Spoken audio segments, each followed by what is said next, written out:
अरे मानी चूड़े कहाँ जा रहे हो अपना कुल्हाड़ा उठाकर इतनी तेज सर्दी में? जरा मुझे भी तो बताओ। अरे कालू कौवे, चलो आओ हम दोनों लकड़ियाँ ले आए।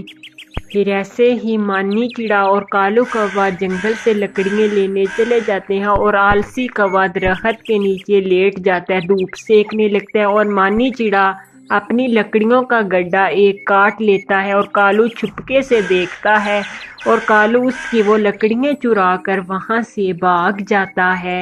अरे कालू कौवे ये लो कुल्हाड़ा और अपने लिए लकड़ियाँ काट लो। पर वहाँ तो कालू कौवा ना था। मानी चिड़ा यहाँ वहाँ देखता है। अरे बाप रे, ये कालू कौवा तो मुझे दाल लगा कर चला गया, ये मेरी लकड़ियाँ भी ले गया है।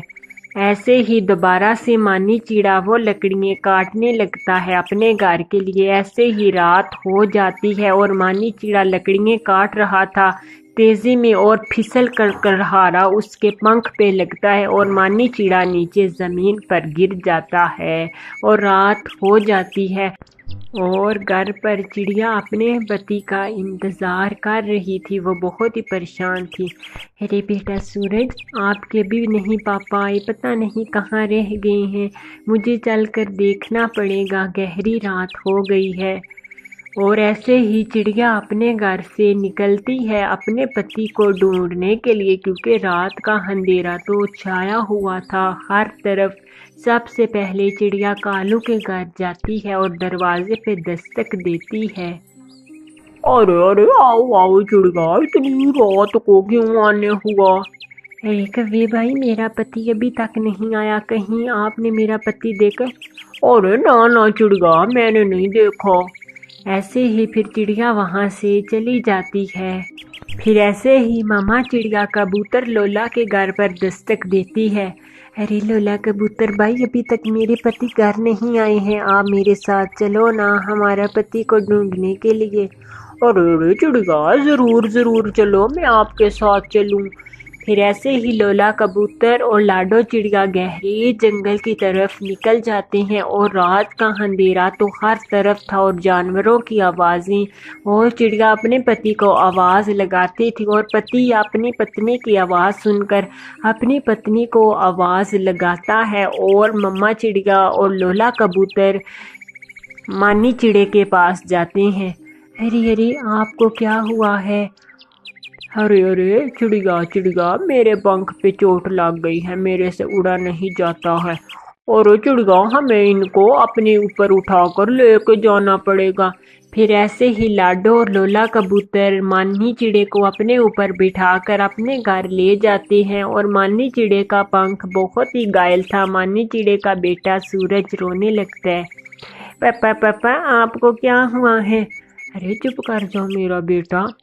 अरे अरे कबूतर भाई, आपका धन्यवाद, आपने मेरी सहायता की, मैं आपका एहसान नहीं भूलूंगी।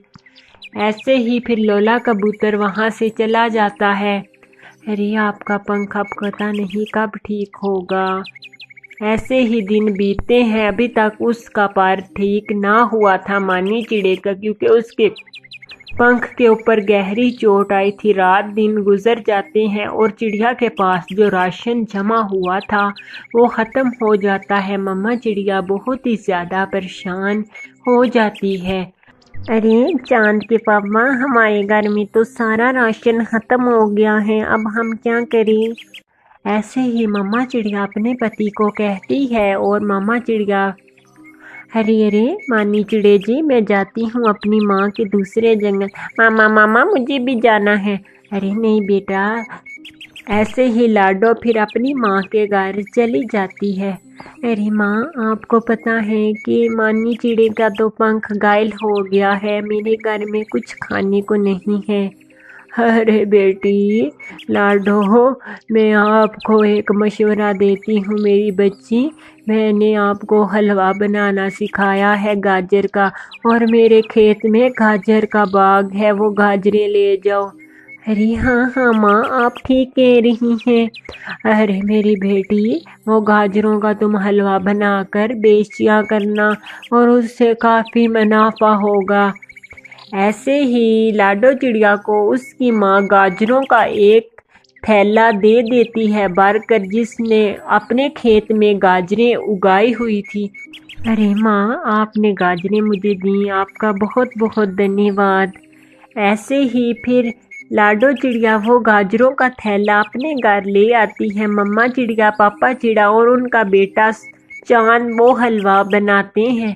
ارے بیٹا، یہ حلوہ دیکھنا ہمارا ضرور بکے گا، کیونکہ سردیوں کے موسم میں سب حلوہ کھاتے ہیں۔ ارے ہاں ہاں، ضرور بکے گا۔ پھر ایسے ہی کچھ دیر بعد گاجروں کا سوادش حلوہ تیار ہو جاتا ہے۔